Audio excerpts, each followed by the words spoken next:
Assalamualaikum warahmatullahi wabarakatuh. Bismillah walhamdulillah wassalatu wassalamu ala rasulillah Muhammad ibn Abdullah wa ala alihi wa sahbihi wa man tabi'ahu wa walah amma ba'd. Saudara-saudaraku dimanapun saudara-saudari berada, para sahabat, para teman, para subscriber dan pemirsa yang dimuliakan Allah. Sudah terlalu lama para habib mengkultivasi dan memba'alawikan umat Islam di Indonesia. Apa bukti dari pemba'alawian tersebut? Yang pertama, memba'alawikan nasab para leluhur bangsa Indonesia, dan ini sudah berhasil.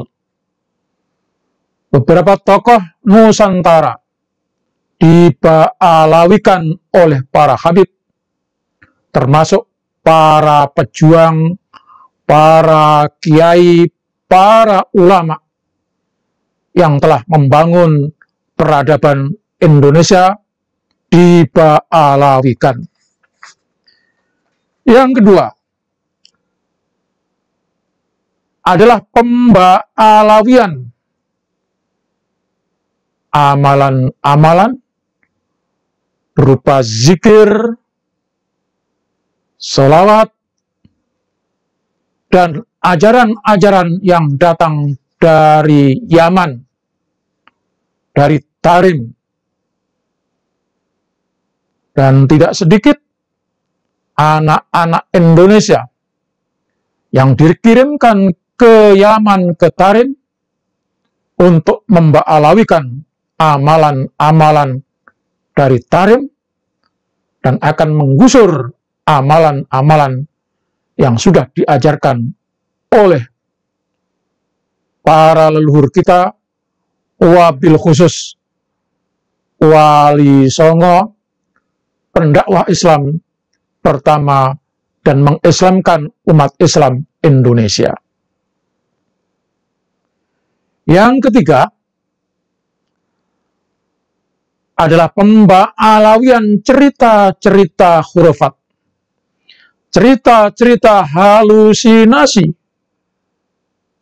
di mana cerita-cerita khurafat, cerita-cerita halusinasi tersebut akan membuat bodoh umat Islam, akan membuat umat Islam jauh tertinggal, akan membuat umat Islam semakin mundur, semakin miskin, dan semakin jauh dari kemajuan. Saya tambahkan lagi, saudara-saudara sekalian, kesuksesan pemba'alawian itu terbukti banyak kiai-kiai yang asli keturunan Wali Songo membelot, mengaku sebagai marga keturunan Ba'alawi, cuma tidak pakai embel-embel marga, misalnya Fakhrul Razi Al-Atos, tidak. Tetapi dengan terus terang Fakhrul Razi mengaku bahwa keturunan dia adalah keturunan Ba'alawi. Cuma yang perlu kita pertanyakan adalah, kalau Ba'alawi biasanya pakai marga, maka kita pertanyakan kepada Fakhrul Razi, marga apa? Karena dia sudah mengaku keturunan Wali Songo, di mana dinisbatkan, dicantolkan, disandingkan, diurutkan ke Ubaidillah, yakni Ba'alawi. Jadi mesti kita tanya itu, Fakhrul Razi marga apa? Al-Atas, Al-Empuh, Al-Bawah, atau As-Segaf, dan sebagainya, dan sebagainya. Dan yang lebih memiriskan adalah Kesultanan Banten, di mana dengan kekehnya sudah menetapkan diri sebagai keturunan Ba'alawi. Ini dinyatakan secara resmi oleh keluarga Kesultanan Banten. Itulah keberhasilan pemba'alawian yang selama ini sudah masuk ke dalam sumsum beberapa warga Islam Nusantara. Maka melalui video ini saya mengajak kepada saudara-saudara saya, kita kembali, kita sadar, dan kita membuka sejarah. Jangan lupa sejarah. Dan ternyata keberhasilan pemba'alawian itu, saudara-saudara sekalian, ternyata sudah dilakukan sejak pertama kali Ba'alawi masuk ke Indonesia, menggarap umat Islam agar menjadi Ba'alawi dari sisi keturunan, menjadi Ba'alawi dari sisi amalan, menjadi Ba'alawi dari sisi keyakinan. Apa yang dilakukan oleh para habib sehingga rakyat umat Islam Indonesia ini bisa menjadi Ba'alawi? Tentu melalui kerja keras para habib yang terus dilakukan tanpa henti. Misalnya, melalui kegiatan Maulid Nabi besar Muhammad SAW. Kita tidak sadar, ketika ada peringatan Maulid Nabi Muhammad, habib-habib yang tampil sekalipun menggandeng kiai-kiai dan ulama Indonesia, tetapi ulama Indonesia tidak ada artinya apa-apa di sisi mereka. Itu cuma kamuflase, menipu umat Islam Indonesia, seakan-akan para habib menggandeng, mengajak ulama Nusantara. Padahal intinya adalah menanamkan Ba'alawi atau memba'alawikan umat Islam. Kita tidak sadar selama ini. Peringatan-peringatan hari besar, di mana di situ habib, walaupun mengajak menggandeng umat Islam, ternyata itu adalah kerja tipu daya untuk memba'alawikan umat Islam. Kiai-kiai kita tidak sadar, bahkan kiai-kiai tertentu akan mendapatkan keuntungan ketika bisa bergandeng dengan para habib.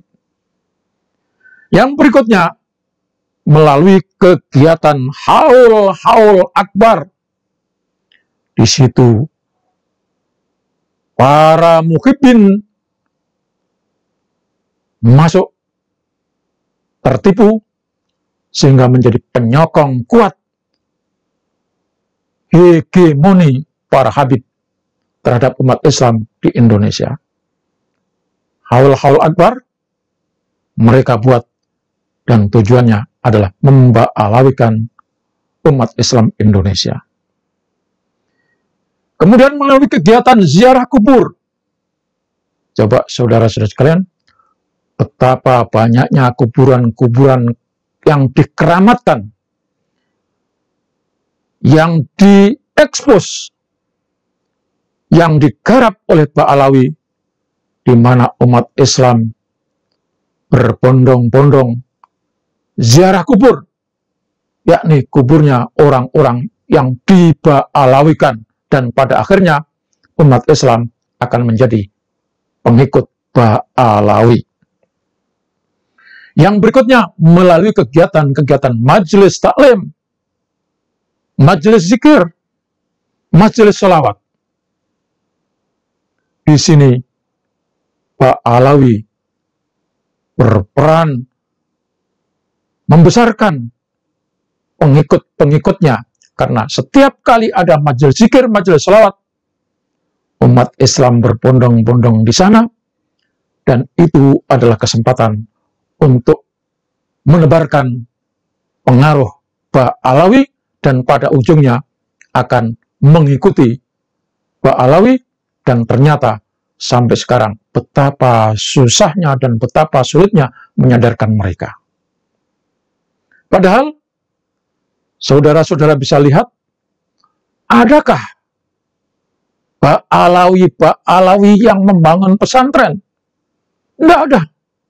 Mereka hanya mengambil orang-orang dari pesantren, orang-orang yang sudah jadi, orang-orang yang sudah siap ke lapangan, dan mereka pun setelah mengikut kegiatan Habib Ba'alawi, mereka akan menjadi Ba'alawi. Dalam majelis taklim, majelis salawat,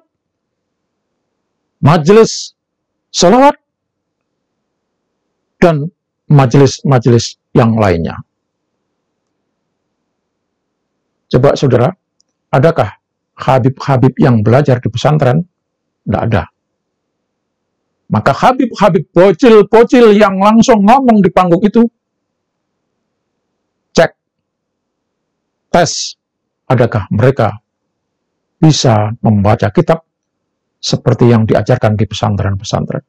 Habib-Habib sendiri pun tidak ada yang belajar di pesantren.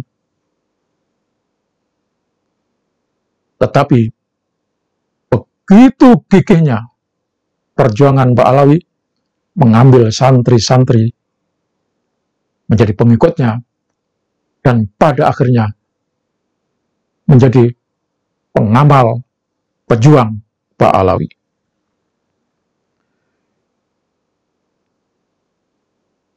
Ba'alawi juga membuat kegiatan, menulis-nulis, mengarang-arang kitab, dan kitab ini disebarkan, diajarkan di pesantren tanpa kita sadari. Walaupun isinya bagus, tapi kita tidak sadar bahwa dari situ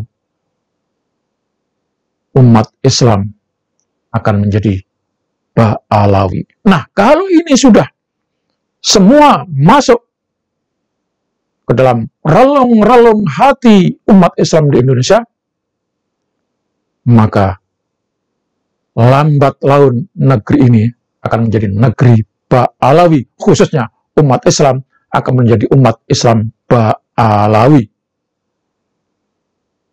Mari kita dengarkan sebuah narasi, yang semoga narasi yang saya sampaikan ini menyadarkan kita umat Islam bahwa kita ternyata sudah diba'alawikan sejak lama oleh para habib. Menurut Fajri, jika kajian kitab mingguan Al-Nasaih Ad-Diniyah menguatkan eksistensi Ba'alawi dari ranah skriptural, maka maulid tahunan memperkuat Ba'alawi dari aspek spiritual. Dalam melaksanakan agenda-agenda keagamaan di Nusantara, Ba'alawi juga menggandeng kiai lokal dan pesantren-pesantren NU untuk ikut terlibat. Kiai-kiai lokal dipersilahkan untuk menyampaikan ceramah dan mengisi majelis. Hal tersebut memperkuat status sosial antara kiai dan habaib dalam mengkultivasi komunitas keislaman lokal. Kerja keras di lapangan, tokoh Ba'alawi juga terus digenjot untuk mendapatkan rekognisi dari masyarakat Nusantara. Misalnya mendirikan majelis-majelis untuk mendapatkan muhibbin. Selain kerja-kerja lapangan, tokoh Ba'alawi juga melakukan kerja akademik untuk mendapatkan rekognisi dari masyarakat Nusantara. Hal ini misalnya seperti yang dilakukan oleh Habib Ali bin Hussein Alatas tahun 1976. Ia mencoba menulis sebuah kitab berjudul Taj al-A'ras fi Manaqib al-Habib al-Qutbah Syalih Ibnu Abdullah al-Attas, sebuah hagiografi tokoh Ba'alawi. Di dalam Taj al-A'ras, setelah mengulas tokoh-tokoh Ba'alawi di Hadramaut pada bagian pertama, Habib Ali Alatas menyodorkan data tokoh Ba'alawi di Nusantara pada bagian kedua dari magnum opusnya secara khusus. Sebelum mengulas mereka, Habib Ali Alatas bahkan mengupas sejarah Islamisasi Nusantara, mulai dari Demak, Banten, juga Jakarta. Habib Ali Alatas menyajikan data keterlibatan Ba'alawi dalam struktur pemerintahan pada masa tersebut. Hal ini ia mencoba buktikan dengan memaparkan genealogi atau nasab dari Sultan Maulana Hasanuddin, Raja pertama Kesultanan Banten, yang mereka anggap tersambung mutasilan dengan nasab Ba'alawi. Hal-hal tersebut agar membuktikan atau menegaskan bahwa Ba'alawi bukan entitas baru dan asing yang ada di Nusantara. Sebaliknya, Ba'alawi bahkan sudah menjadi kesatuan integral yang menempati Nusantara jauh sebelum berbagai macam polemik tersebut terjadi. Ya, fakta-fakta historis di atas memperlihatkan bagaimana tokoh-tokoh Ba'alawi memperjuangkan dengan sekuat tenaga agar identitas mereka di tengah kepungan problem kompleks yang terjadi saat itu tidak pudar. Langkah taktis yang mereka ambil berhasil membuat mereka mendapatkan rekognisi dan identitas kenusantaraan yang mengeluarkan mereka dari kekerdilan klan Ba'alawi. Saat ini, kerja para pendahulu klan Ba'alawi di Indonesia berbuah manis. Haul-haulnya diperingati oleh puluhan ribu orang setiap tahun. Makam-makamnya didatangi oleh ratusan peziarah setiap hari. Kitab-kitab yang mereka tulis dikaji di berbagai majelis dan pesantren. Wirid, maulid, dan zikir yang mereka perkenalkan sampai saat ini masih terus dirapalkan oleh bibir para muhibbinnya. Terlepas dari perdebatan mengenai nasabnya, hal-hal di atas memunculkan pertanyaan tersendiri dan menarik untuk ditelusuri. Kerja semacam apa sih yang dilakukan oleh pendahulu klan Ba'alawi itu, yang bahkan sampai saat ini turut mengkultivasi masyarakat Muslim Nusantara? Demikianlah sahabat, dikutip dari histori berbagai sumber. Jika ada dari sahabat yang memiliki pendapat berbeda, silakan tuliskan di kolom komentar. Dengan tidak lupa selalu menjaga prinsip BNBR, be nice, be respectful. Bila ada kurang lebihnya, kami mohon maaf. Cinta kepada kalian ini adalah fardu. Ingat, fardu, bukan sunnah. Seorang Habib yang gila itu lebih utama daripada ulama amilin.